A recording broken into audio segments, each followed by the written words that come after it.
So today we have Dr. Maria Zytaruk. She's Associate Professor of English Literature at the University of Calgary. She specialises in the literature and culture of the Long 18th Century. In 2016, she was a researcher in residence at the Centre for Arts and Humanities Research at the Natural History Museum in London, and also produced the radio documentary Seed Banks for CBC. She's principal investigator of the Social Sciences and Humanities Research Council-funded project Seeds for Tomorrow. She just curated the exhibition Nature on the Page, the print and manuscript culture of Victorian natural history for the Thomas Fisher Rare Book Library at the University of Toronto, which runs until the end of April. So today, Maria will be drawing on the Linnean Society's rich carpological collections, which are currently on display in the library, to trace the ways in which manuscript and print materials were fashioned into seed packets. So if we can welcome up Maria, thank you.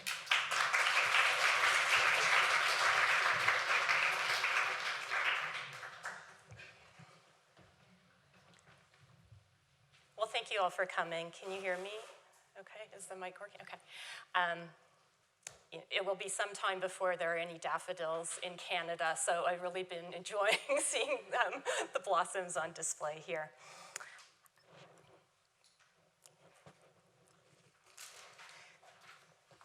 A world of plants circulated through the post in the 18th century. A sprig of the flax plant, a leaf of the willow tree, the flower of the Scotch rose. All of these items reached James Edward Smith through the mail. His desire for specimens for his herbarium of both exotic and native species was well known, and his voluminous correspondence records the steady flow of plant material to his house in Great Marlborough Street here in London and to his estate in Norwich. Today I wish to focus on one category of plant material ideally suited to be enclosed in letters and preserved in paper, that of seeds. The many challenges of shipping live plants, especially before the advent of the Wardian cases in the 1830s, and of conveying fragile dried specimens, made seed transfer a less risky means of sharing plants and botanical knowledge during the 18th century. While the correspondence of the great plant collectors of the day, Peter Collinson, Hans Sloane, Joseph Banks, refer to instances of seed exchange, the seeds these letters once enclosed are now absent. Now, the reasons that such letters, when encountered in archives and museums, no longer preserve these seeds is perhaps obvious. The recipient of the letters swiftly sowed the seeds that they received in his or her garden. The seeds may have been stored apart from the letter. Descendants may have kept the letters of their relatives but thrown out the papers in which they were enclosed as rubbish. Archivists or librarians may have disposed of such organic materials in the cataloging and preservation processes. In some scientific institutions, the contents of seed packets may have been amalgamated with other seed collections and the paper wrappers disposed of as extraneous material. It is this gap in the historical record then between the 18th century letters that document instances of seed exchange and the actual seeds that were the subject of such transfers that I seek to narrow through my research here in the Linnean Society's rich carpological collections and other archives in which we have surviving 18th century packets.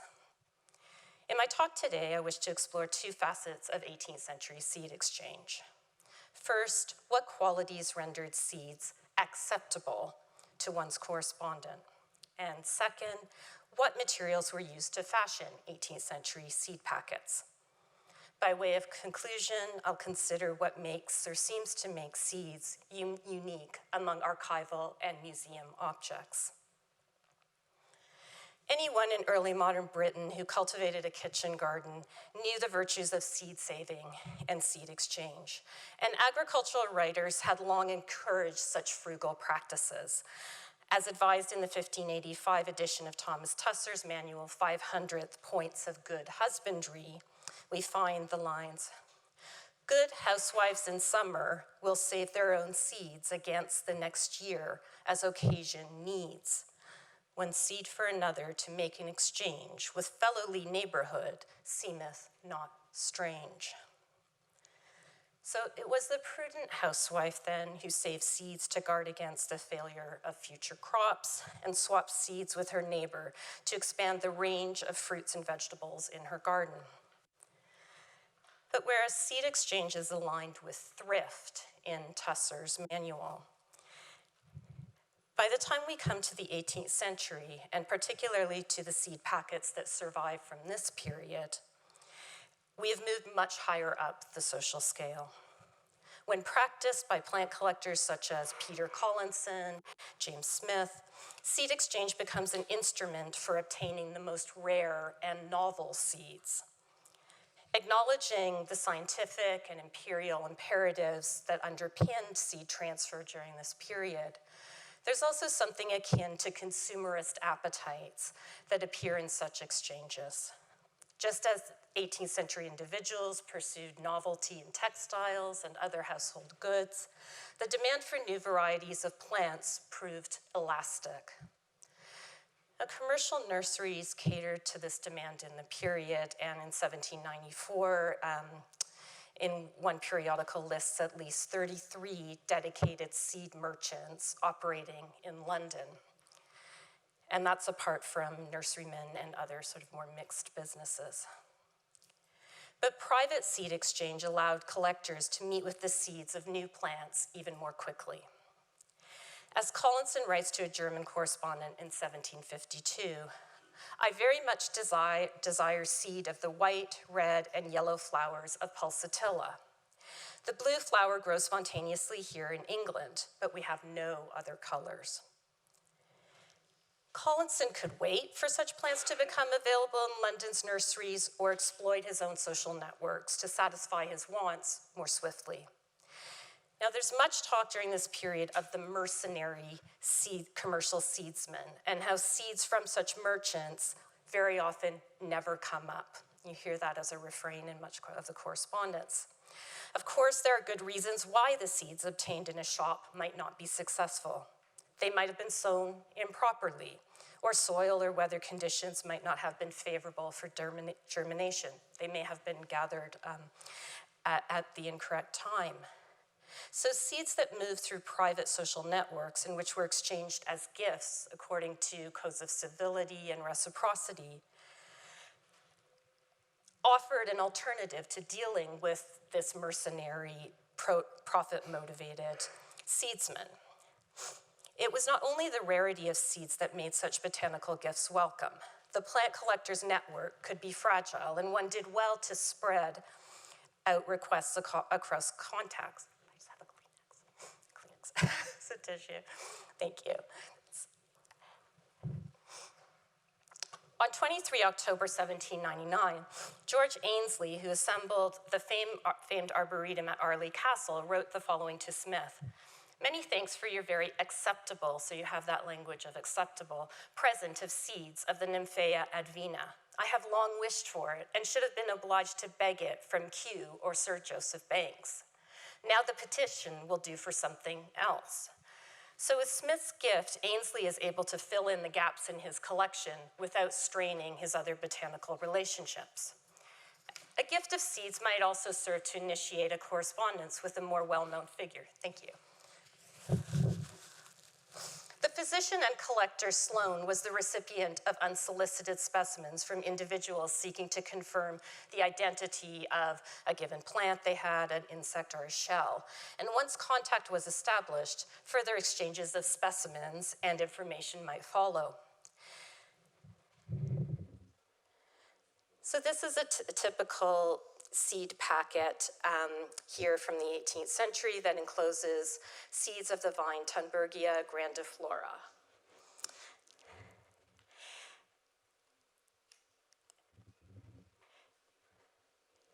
And you can see for Dr.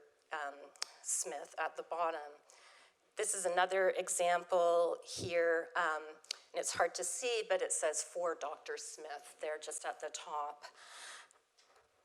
To send Dr. Smith a packet of seeds may have been in some cases then an instance of social climbing, an attempt to confer an obligation. Even within the gift economies of private seed exchange, there were actual costs. It is worth remembering that during the 18th century, it was the recipient of a letter who usually paid its postage, unless it had been prepaid by the person sending it. So there was a literal kind of obligation. Under the penny post, a letter weighing fewer than 4 ounces was 1 penny, and anything exceeding that limit cost 2 pennies, 2 pence. Experienced participants in seed exchange were only too aware of how even a small seed packet could increase the cost of a letter. In 1736, Collinson writes that he expects his inclusion of a few seeds of the Oriental Persicaria will in fact double the postage of the letter he's sending to his contact. Now, looking more closely at some of the seed packets that survived from the 18th century, we see how seeds were marked as rare and valuable within such circles of exchange. Among the packets here at the Linnean Society, we have the tropical erythrina, marked very precious. A lone seed remains in this packet. A packet of the seeds of the Volcameria acuminata has the designation of new, very beautiful.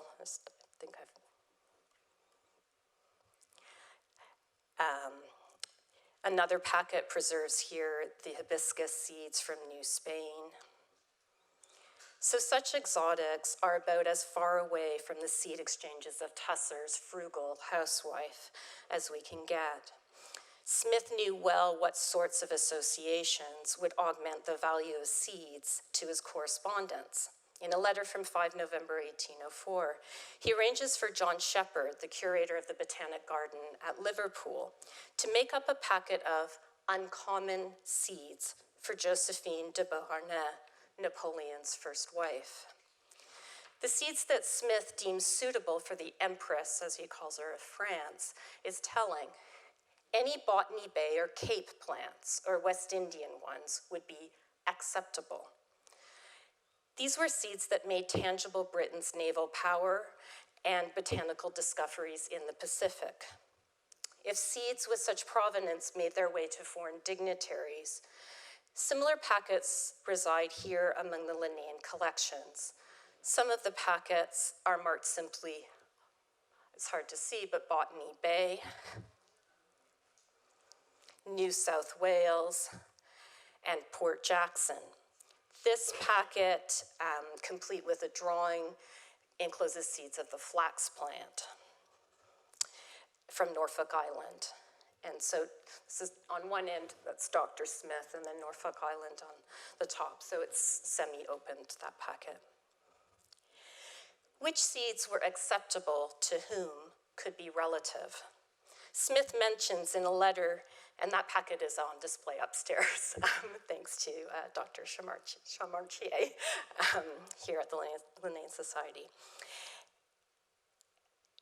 This could be a relative thing, which seeds were acceptable to whom. And Smith mentions in a letter to the botanist William Roscoe at Liverpool that en route are seeds gathered from the lily of the valley in the pretty wood near Smith's brother's estate in Norwich. So seeds need not have been associated with the great voyages of Cooks and Banks to have been desirable during the 18th century.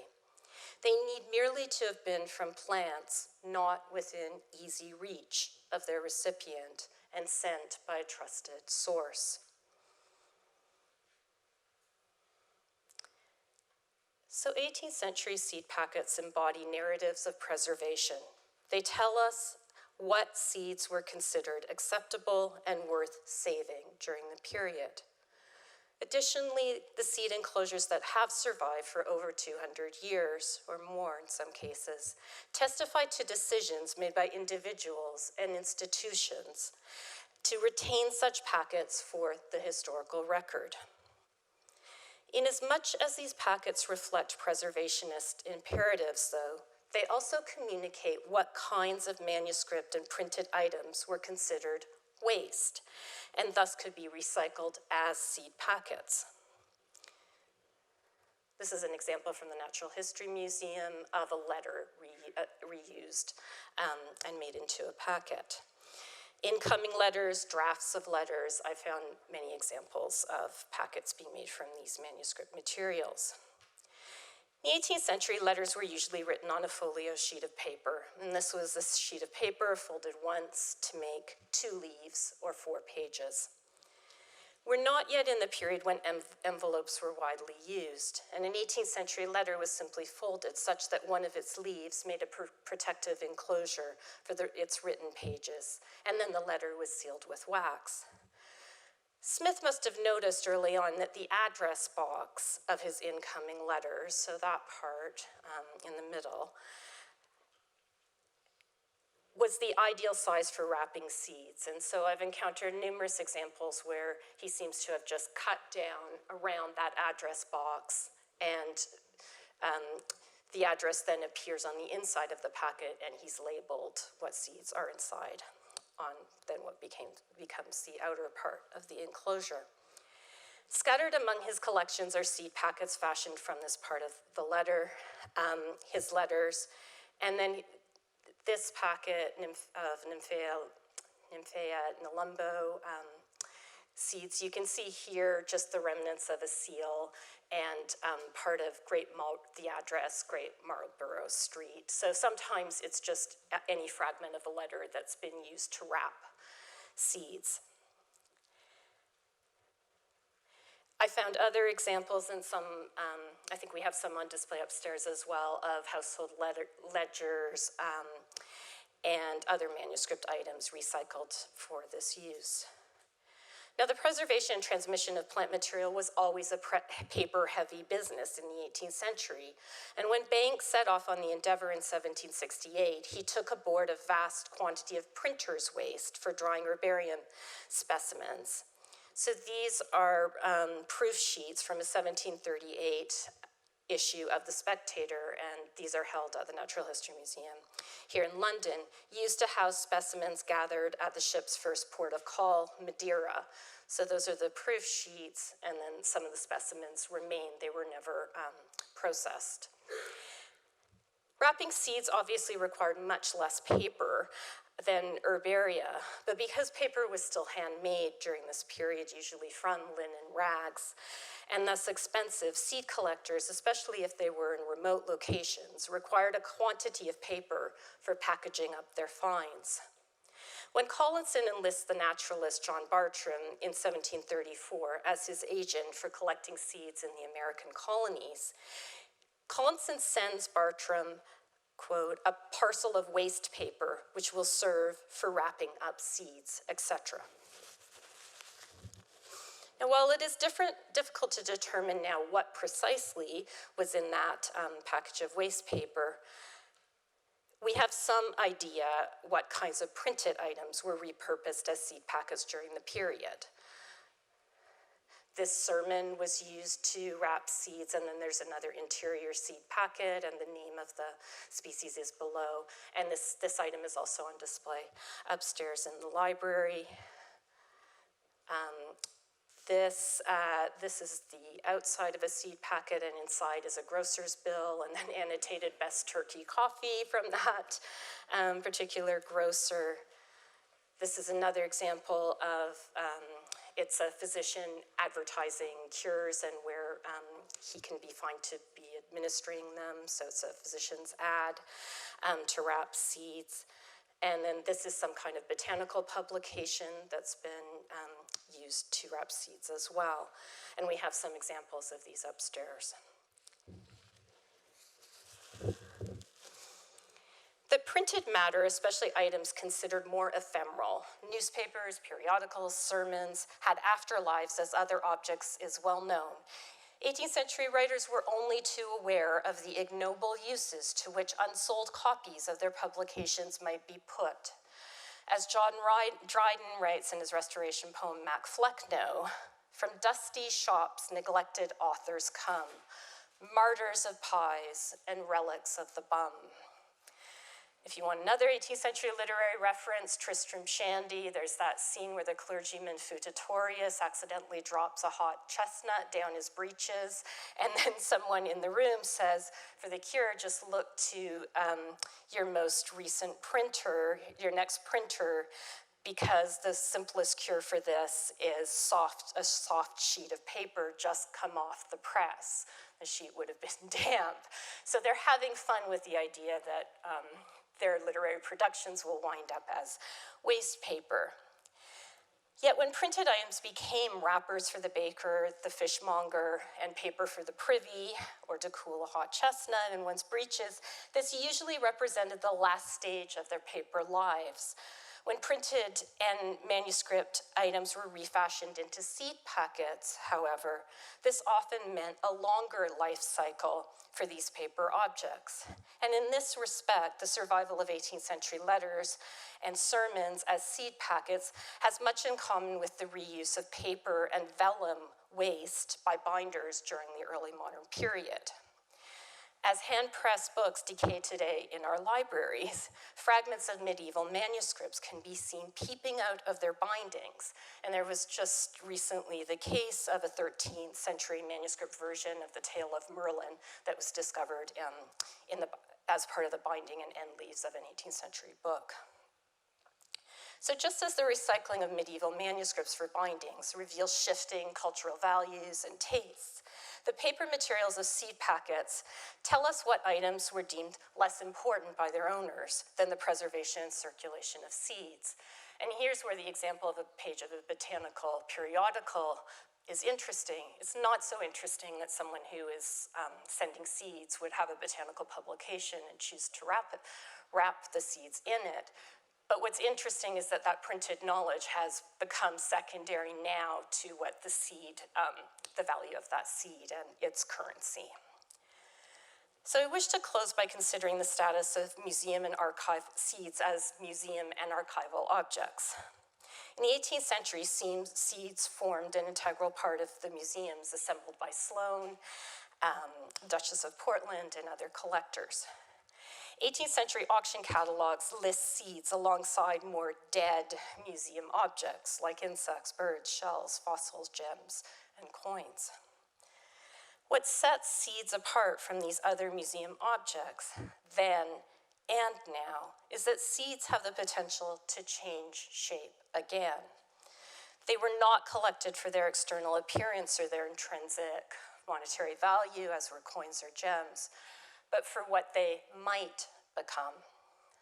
Although their paper wrappers date from the 18th century, the seeds they contain reach back much further in time to the decisions made by individuals to cultivate certain species for survival or for beauty or both. For the ways in which seeds serve as a material link to the past and skirt the boundary between life and death, they exert a pull on the imagination. Today, when one visits the homestead of Emily Dickinson in Amherst, Massachusetts, seeds from the poet's own garden are on sale in the museum shop, just as heirloom seeds from Thomas Jefferson's garden are available at Monticello in Virginia. Because some seeds, including those of the sacred lotus, have been known to germinate after astonishing periods of time, one wonders what the possibilities hold for the seeds preserved in historical collections. Would the provenance of some of the seeds I've discussed today, linked as they are to the voyages of Cook and Banks, be enough to justify germination experiments? The development recently of non-invasive techniques for extracting DNA from herbarium specimens has expanded the uses to which some historical collections are now being put. If the seeds enclosed in 18th century packets could be used in ecological restoration projects and in mapping facets of biodiversity and evolutionary relationships, might they find a new life beyond their designation as archival objects? Where multiple seeds exist in a packet, should some be sent to the Millennium Bank at Kew for testing and banking? Or have these seeds in paper achieved a status closer to that of an 18th century book, where digitization is the optimal means by which to share these fragile and rare materials? Perhaps it's Dickens' character, Pip, in Great Expectations, who captures best the liminal space occupied by seeds, dead now, but forever on the threshold of life. Set to work in a seed shop, Pip makes the following acute observation. Mr. Pumblechook's premises in the high street of the market town were of a peppercornery and farinaceous character, as the premises of a corn chandler and seedsman should be. It appeared to me that he must be a very happy man indeed, to have so many little drawers in his shop, and I wondered when I peeped into one or two on the lower tiers and saw the tied-up brown paper packets inside, whether the flower seeds and bulbs ever wanted of a fine day to break out of those jails and bloom. Struck by the confinement and potential of the seeds in these paper packets, Pip identifies with the seeds, inert for the moment, but capable of great change. Today, I hope I have succeeded in showing why the paper jails of 18th century seeds might merit our attention, that they materialize the desire for new and curious seeds and the quite delicate economies of botanical exchange.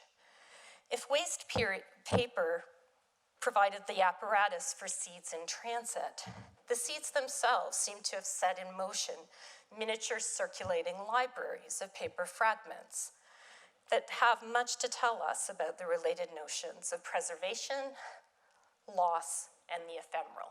Thank you.